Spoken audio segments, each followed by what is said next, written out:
ದಲಿತರಿಗೆ ಸೇರಿದಂತೆ ಹಲವಾರು ಅನ್ಯಾಯಗಳು ಅಕ್ರಮಗಳು ನಡೆದಿದ್ದಾವೆ. ತಾವು ಈ ಬಗ್ಗೆ ಪ್ರಶ್ನೆ ಮಾಡಿದ್ರೆ ಸರ್ಕಾರ ಇದೆ, SIT ಇದೆ, ಅದಕ್ಕೆ ಕಾನೂನು ಇದೆ ಅಂತ ಹೇಳಿ ಹೊತ್ತಾಗ್ತೀರಾ. ಧರ್ಮ ವಿಚಾರ ಅಂತ ಬಂದಾಗ ತಾವು ಮುಂಚಿನಲ್ಲಿ ನಿಂತ್ಕೊಂಡು ತಮ್ಮ ಕಾರ್ಯಕರ್ತರಿಗೆ ಕಿಡಿ ಹಚ್ಚುವ ಕೆಲಸ ಮಾಡ್ತಾ ಇದ್ದೀರಾ. ಆ ಕೆಲಸ ಯಾಕೆ ನೀವು ಧರ್ಮಕ್ಕೆ ಧಕ್ಕೆ ಆದಾಗೂ ಕೂಡ ನೀವ್ಯಾಕೆ ಸರ್ಕಾರದ ಮೊರೆ ಹೋಗ್ಬಾರ್ದು, SIT ಮೊರೆ ಹೋಗ್ಬಾರ್ದು, CBI ಮೊರೆ ಹೋಗ್ಬಾರ್ದು? ಈಗ ಒಂದು ರಾಜಕೀಯ ಪಕ್ಷ ನಾವೇನ್ ಮಾಡಬೇಕು ಅದನ್ನ ರಾಜಕೀಯ ಪಕ್ಷ ಮಾಡ್ತೀವಿ. ನಿಮ್ಮನ್ನ ಯಾರು ಕಟ್ಟಾಕಿಲ್ಲ. ಈಗ ಬಿಜೆಪಿ ಹಿಡ್ಕೊಂಡಿದ್ದನ್ನೆಲ್ಲ ಆಮ್ ಆದ್ಮಿ ಪಾರ್ಟಿ ಹಿಡ್ಕೊಂಡಿದ್ಯಾ? ಈಗ ನಾವು ಇಟ್ಕೊಂಡು ಅಜೆಂಡಾ ಎಲ್ಲ ನೀವು ಇಟ್ಕೊಂಡಿದ್ದೀರಾ? ನೀವು ಇಟ್ಕೊಂಡಿದ್ದೀಲ್ಲ, ನಾವ್ ಇಟ್ಕೊಂಡಿದೀವ. ನಿಮ್ ಪಾರ್ಟಿ ಅಜೆಂಡಾ ನೀವು ಮಾಡ್ತೀರಿ, ನಮ್ ಪಾರ್ಟಿ ಅಜೆಂಡಾ ನಾವು ಮಾಡ್ತೀವಿ. ಸರ್, ವಿಶ್ವಾಸ ತುಂಬಿದ್ರಿ, ನನ್ಗೆ ಅದ್ರ ಬಗ್ಗೆ ಬಹಳ ಗೌರವ ಇದೆ. ಆದ್ರೆ ನೀವು ಅನ್ಕೊಂಡಿರಂಗೆ ಧರ್ಮಸ್ಥಳವಾಗ್ಲಿ, ವೀರೇಂದ್ರ ಅವರ ಹೆಗಡೆ ಅವರಾಗಿರ್ಲಿ, ಅಥವಾ ದೇವ್ರು ಮಂಜುನಾಥ ಸ್ವಾಮಿನೇ ಆಗಿರ್ಲಿ, ಎಲ್ಲೂ ಅಪಾಯದಲ್ಲಿ ಇರ್ಲಿಲ್ಲ. ಅಲ್ಲಿಂದ ಇವತ್ತಿನ ತನಕ ಅವ್ರಿಗೆ ಧರ್ಮಸ್ಥಳಕ್ಕೆ ಇರ್ತಕ್ಕಂತ ಕೋಟ್ಯಾಂತರ ಲಕ್ಷಾಂತರ ಭಕ್ತ ಪಡೆ ಹಾಗೇ ಇದೆ. ಪ್ರತಿನಿತ್ಯವೂ ಅಲ್ಲಿ ಏನೇನ್ ಸೇವೆಗಳು ನಡೀತಿತ್ತೋ ಅದು ಇವಾಗ್ಲೂ ನಡೀತಿದೆ, ಅವಾಗ್ಲೂ ನಡೀತಿದೆ. ಆದ್ರೆ ನನ್ನ ಪ್ರಶ್ನೆ, 2012ರಲ್ಲಿ ಕಂಪ್ಲೇಂಟ್ ರೈಸ್ ಆಯ್ತು ಅಂತ ನೀವು ಹೇಳಿದ್ರಿ. ನೀವು ವಿರೋಧ ಪಕ್ಷಕ್ಕೆ ಹೋದ್ರಿ. ಹೌದೌದು, 2013ರಲ್ಲಿ ನಾವು ಆಡಳಿತ ಪಕ್ಷಕ್ಕೆ ಬಂದ್ವಿ, ನೀವು ವಿರೋಧ ಪಕ್ಷಕ್ಕೆ ಹೋದ್ರಿ. ಇವತ್ತು ನೀವು ಧರ್ಮಸ್ಥಳ ಚಲೋ ಅಂತ ಹೋದವರು ಅವತ್ತು ಸೌಜನ್ಯ ಚಲೋ ಅಂತ ಯಾಕೆ ಹೋಗ್ಲಿಲ್ಲ? ಧರ್ಮ ಅಲ್ಲ, ಈಗ ಯತ್ರ ನಾರ್ಯಸ್ತು ಪೂಜ್ಯಂತೆ ರಮಂತೆ ತತ್ರ ದೇವತಃ ಅಂತೀರಿ ನೀವು ಅಲ್ವಾ? ನೀವು ಮೇ ಬಿ ಧರ್ಮ ನೀವು ನಾವ್ ಹೇಳ್ಬೇಕಾಗಿರೋದಲ್ಲ. ನಮ್ಮ ಋಷಿ ಮುನಿಗಳು ಇರಬಹುದು. ನೀವು ಅದನ್ನ ಪಾಲಿಸ್ತಿದ್ದೀರಿ ಅಂತ ನೀವು ಸುಮಾರು ವೇದಿಕೆಗಳಲ್ಲಿ ಹೇಳ್ಕೊಂಡಿದ್ದೀರಿ. ನೀವು ಸುಮಾರು ವೇದಿಕೆಗಳಲ್ಲಿ ಅದನ್ನ ಹೇಳ್ಕೊಂಡಿದ್ದೀರಿ. ಹಾಗಾದ್ರೆ ನೀವು ಪಾಲಿಸಲ್ವಾ? ಅದನ್ನ ನೀವು ಪಾಲಿಸಲ್ವಾ? ಅದು ನಿಮ್ ಸಿದ್ಧಾಂತ ಅಲ್ವಾ? ಹಾಗಾದ್ರೆ ನೀವು ಮಾತೇ ಬೇರೆ, ನಿಮ್ ಕೃತಿನೇ ಬೇರೆ. ಹಾಗಾದ್ರೆ ನಿಮ್ಮ ಅಭಿಪ್ರಾಯ ಅದು. ನನ್ನ ಪ್ರಶ್ನೆ ಮೇಡಮ್, ಸಮೀರಾ ಅನ್ನೋ ಒಬ್ಬ ಯೂಟ್ಯೂಬರು ಕಾವಂದನ ಫ್ಯಾಮಿಲಿ ಮೇಲೆ ಇನ್ನು ರುದ್ರತಾಂಡವ ಆಗಬೇಕು, ನಿಮ್ಮ ರಕ್ತ ಕುದಿತಿಲ್ವಾ, ಬೀದಿಗಿಳಿಬೇಕು ಅಂತ ಅಂದಾಗ ಅದನ್ನ ನೀವು ಯಾವ ರೀತಿ ಗಮನಿಸಿದ್ರಿ? ನಿಮ್ಮ ಒಪಿನಿಯನ್ ಕೇಳ್ತಿದ್ದೀನಿ.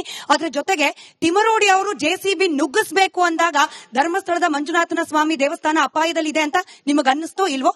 ನಿಮ್ ಪ್ರಶ್ನೆಗೆ ಉತ್ತರ ಅವ್ರು ಕೊಡ್ತಾರೆ, ನನ್ನ ಪ್ರಶ್ನೆಗೆ ನೀವು ಉತ್ತರ ನೋಡಿ. ಮೇಡಮ್, ಅವರೇ ಹೇಳಿದ್ರು ಪ್ರತಿಯೊಬ್ಬರಿಗೂ ಅವರದೇ ಆದಂತ ನೀವ್ ಹೇಳಿದ್ರಿ. ಒಂದ್ ನಿಮಿಷ, ಇಲ್ಲ ಜಂಪ್ ಮಾಡಬೇಡಿ ಮೇಡಮ್, ಜಂಪ್ ಮಾಡಬೇಡಿ.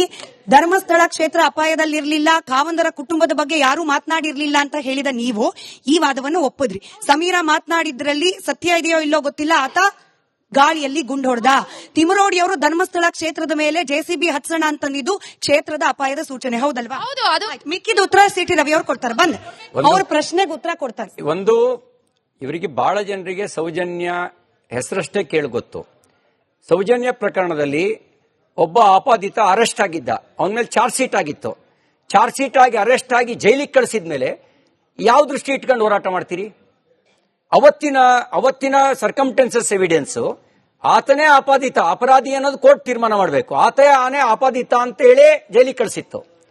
ಜೈಲಿಗೆ ಕಳಿಸಿ ಮುಕ್ತಾಯ ಆಗಿದ್ದ ಕೇಸನ್ನ ನೀವು ಯಾವ ದೃಷ್ಟಿ ಇಟ್ಕೊಂಡು ಹೋರಾಟ ಮಾಡಬೇಕು ಅಂತ ಬಯಸಿದ್ರಿ? ಒಂದು, ಅವಾಗ ನಿಮ್ ಪಾರ್ಟಿ ಸರ್ಕಾರ ಇತ್ತು, ಅವ್ನು ಜೈಲಿಗೆ ಕಳಿಸಿದಾಗ. ಆ ಜೈಲಿಗೆ ಕಳಿಸಿದಾಗ ನಿಮ್ ಪಾರ್ಟಿ ಸರ್ಕಾರ ಇದ್ದಾಗ, ನಿಮ್ ಕಾಂಗ್ರೆಸ್ ಪಾರ್ಟಿ, ನಿಮ್ಮ ಹೇಳಿಕೆ ಆಧಾರದಲ್ಲಿ ನನಗೆ ಕಾಂಗ್ರೆಸ್ ಅಂತ ಅನಿಸ್ತು, ನಿಮ್ ಕಾಂಗ್ರೆಸ್ ಪಾರ್ಟಿಯ ಸರ್ಕಾರವೇ ಇದ್ದಾಗ ನಿಮ್ಮ ಸರ್ಕಾರ ಏನಾದ್ರೂ ನಿರಪರಾಧಿಯನ್ನು ಬಂಧಿಸಿತ್ತ? ನಿಮ್ಮ ಸರ್ಕಾರ ನಿರಪರಾಧಿಯನ್ನು ಬಂಧಿಸಿದ್ರೆ ಆಗ ಅದು ತಪ್ಪು ಅಂತ ಹೇಳ್ಬೋದಿತ್ತು. ನಿಮ್ ಸರ್ಕಾರ ಅಪರಾಧಿಯನ್ನೇ ಬಂಧಿಸಿ ಅಪರಾಧಿಗೆ ಚಾರ್ಜ್ ಶೀಟ್ ಹಾಕಿದ್ದಾಗಿದ್ರೆ ನೀವು ಯಾವುದನ್ನು ಇಟ್ಕೊಂಡು ಹೋರಾಟ ಮಾಡಬೇಕು ಅಂತ ಬಯಸ್ತಿದ್ರಿ?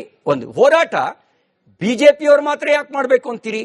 ಸುತ್ತಿ ಬಳಸಿ ಧರ್ಮಸ್ಥಳದಲ್ಲಿ ಆರೋಪ ಹೊರಿಸ್ತಾ ಇದ್ದೀರಿ. ನೇರವಾಗಿ ಹೇಳಿ. ನೀವು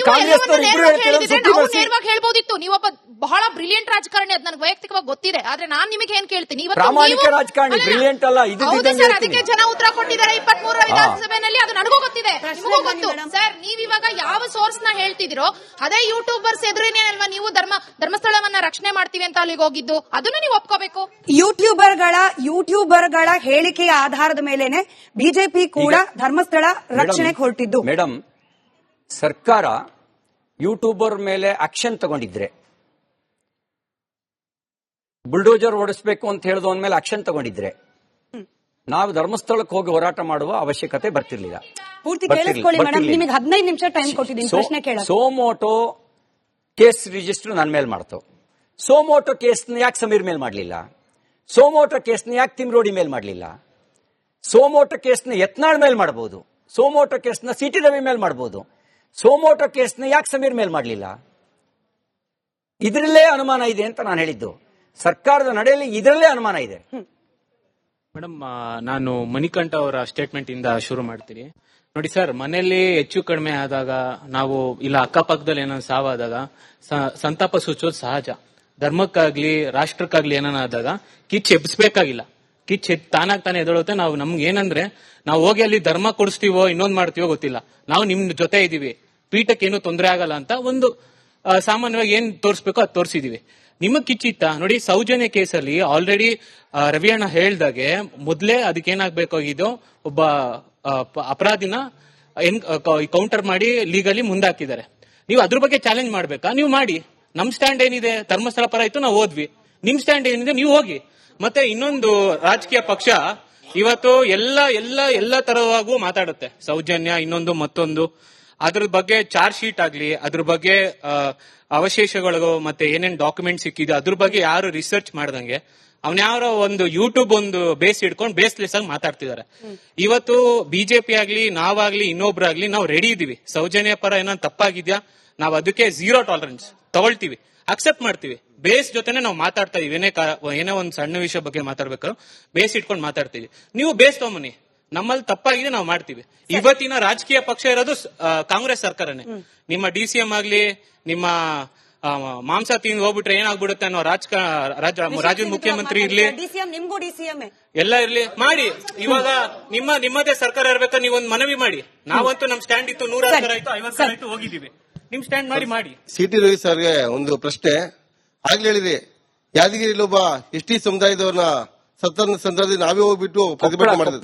ಕೊಪ್ಪಳದಲ್ಲಿ ಹೋಗ್ಬಿಟ್ಟು ನಾವೇ ಪ್ರತಿಭಟನೆ ಮಾಡಿದ್ವಿ, ಸಿದ್ದಪ್ಪ ನಾಯಕ್. ಆದ್ರೆ ಇದೇ ನಮ್ಮ ಚಿಕ್ಕಬಳ್ಳಾಪುರದಲ್ಲಿ ಪ್ರದೀಪ್ ಈಶ್ವರ್ ಅವರ ಕ್ಷೇತ್ರದಲ್ಲಿ ಏನು ನಮ್ಮ ಸುಧಾಕರ್ ಇದಾರಲ್ಲ, MP ಸುಧಾಕರ್, ಅವ್ರ ಹೆಸರು ಬರ್ದಿಟ್ಬಿಟ್ಟು ಒಬ್ಬ ದಲಿತರು ಸತ್ತೋದ್ರು. ನೀವು ಯಾಕೆ ಬಂದು ಹೋರಾಟ ಮಾಡ್ಲಿಲ್ಲ? ಅವ್ರು ದಲಿತರಲ್ವಾ? ನಿಮ್ ಸರ್ಕಾರ ನಮ್ ಸರ್ಕಾರ ಇರ್ಬೋದು, FIR ಹಾಕಿದೆ, ನಮ್ ಸರ್ಕಾರ ಇರ್ಬೋದು, ಎನ್ಕ್ವೈರಿ ಮಾಡಲಿ ಅಂತ. ಯಾಕೆ ಬಂದು ಹೋರಾಟ ಮಾಡ್ಲಿಲ್ಲ? ಏನಂದ್ರೆ ನಿಮ್ ಸರ್ಕಾರ, ನಿಮಗೆ ವಿಶ್ವಾಸ ಇಲ್ವಾ? ನಿಮ್ ಸರ್ಕಾರ ಸರಿಯಾಗಿ ಎನ್ಕ್ವೈರಿ ಮಾಡುತ್ತೆ ಅನ್ನೋ ವಿಶ್ವಾಸ ಇಲ್ವಾ ನಿಮಗೆ? ವಿಶ್ವಾಸ ಇಲ್ಲದೆ ಇದ್ರೆ ಹೇಳಿ. ಈಗ ನಾವ್ ಹೇಳ್ತಾ ಇದೀವಿ, ಅವರಿಗೆ ಇವತ್ತು ಡಾಕ್ಟರ್ ಸುಧಾಕರ್ ಏನು ಇವತ್ತು ಅಧಿಕಾರದಲ್ಲಿರೋರಲ್ಲ, ಮಂತ್ರಿಯೂ ಅಲ್ಲ, ಯಾವಾಗಲೂ ಅಂತ ಅವ್ರು ಇಡೀ ಕೇಳ್ರಿ ಇಲ್ಲಿ, ಕೇಳಿ, ಅವ್ರು ಏನು ಆರೋಪ ಮಾಡಿದರೆ ಆ ತರದ ಸಣ್ಣ ಜನ ಅಂತ ನಮಗೆ ಯಾರಿಗೂ ಅನಿಸ್ತಿಲ್ಲ. ಸಣ್ಣ ಜನ ಯಾರೋ ಡ್ರೈವರ್ ಕೆಲಸ ಕೊಡಿಸ್ತೀನಿ ಅಂತ ಹೇಳಿ ದುಡ್ಡು ತಗೊಳ್ಳುವಂತ ದುರವಸ್ಥೆಗೆ ಬಂದಿರುವಂತ ಸಣ್ಣ ಜನ ಅಂತ ನಮಗೆ ಅನಿಸ್ತಿಲ್ಲ. ನಿಮಗೀಗ ಮುಕ್ತವಾಗಿ ಕಂಪ್ಲೇಂಟ್ ಕೇಸ್ ರಿಜಿಸ್ಟರ್ ಮಾಡಿದಿರಿ, ನ್ಯಾಯವಾಗಿ ಎನ್ಕ್ವೈರಿ ಮಾಡಿ. ನಿಮ್ಮ ಹತ್ರ ಸಾಕ್ಷಿಗಳಿದ್ರೆ, ನಿಮ್ಮಂತ ಯಾರೋ ಮಧ್ಯವರ್ತಿಗಳು ದುಡ್ಡು ತಿಂದು ಸುಧಾಕರ್ ಹತ್ರ ಮಾತಾಡಿದೀನಿ ಅಂತ ಕೇಳ್ರಿ, ಸ್ವಲ್ಪ ಕೇಳ್ರಿ,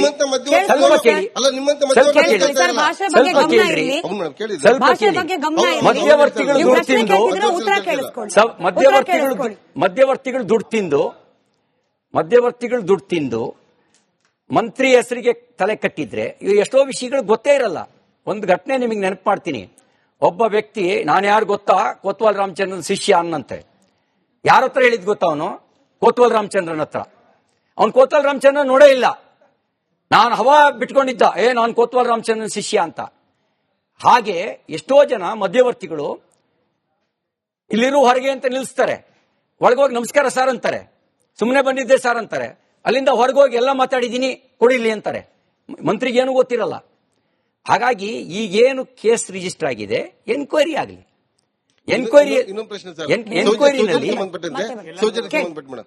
ಸರ್, ಈಗ ಧರ್ಮಸ್ಥಳದ ಬಗ್ಗೆ ಆಗ್ಲಿ ಮತ್ತೆ ವೀರೇಂದ್ರ ಹೆಗಡೆ ಅವರ ಬಗ್ಗೆ ಅಷ್ಟೊಂದು ಅಪಾರವಾದ ಗೌರವ ಅಂತ ಇಟ್ಕೊಂಡಿರುವಂತವ್ರು, ನಿಮಗಿಲ್ವಾ ಗೌರವ? ಯಾಕೆ ನಿಮಗಿಲ್ವಾ ಗೌರವ? ಧರ್ಮಸ್ಥಳ ಬಗ್ಗೆ, ದೇವಸ್ಥಾನದ ಬಗ್ಗೆ ಗೌರವ ಇದೆ, ಆದ್ರೆ ಅಲ್ಲಿ ಧರ್ಮಾಧಿಕಾರಿಗಳ ಬಗ್ಗೆ ಗೌರವ ಇಲ್ವಾ? ಅತ್ಯಾಚಾರ ನೀವು ಧರ್ಮಾಧಿಕಾರಿಗಳ ಬಗ್ಗೆ ಗೌರವ ಇದೆಯೇ ಇಲ್ವಾ? ಅದೇ ನಿಮ್ದೇ ಸರ್ಕಾರ ಇತ್ತು.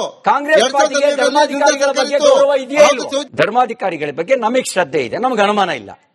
ಅನುಮಾನ ಇದ್ದವರು ಮಾತ್ರ ಅಪನಂಬಿಕೆ ವ್ಯಕ್ತಪಡಿಸ್ತಾರೆ. ನಮ್ಗೆ ಅನುಮಾನ ಇಲ್ಲ, ನಾವು ಅವ್ರ ಜೊತೆಗೆ ನಿಂತಿದ್ದೇವೆ. ಕಾಂಗ್ರೆಸ್ ಪಾರ್ಟಿಗೆ ಅನುಮಾನ ಇಲ್ಲದೆ ಇದ್ರೆ CT ರವಿ ಎಷ್ಟೇ ಸ್ಪಷ್ಟವಾಗಿ ಹೇಳಿಬಿಟ್ರೆ ಮುಗಿದೋಯ್ತು. ಯಾರು ಕಾಂಗ್ರೆಸ್ ಪಾರ್ಟಿನ ಅನುಮಾನ ಪಡಲ್ಲ.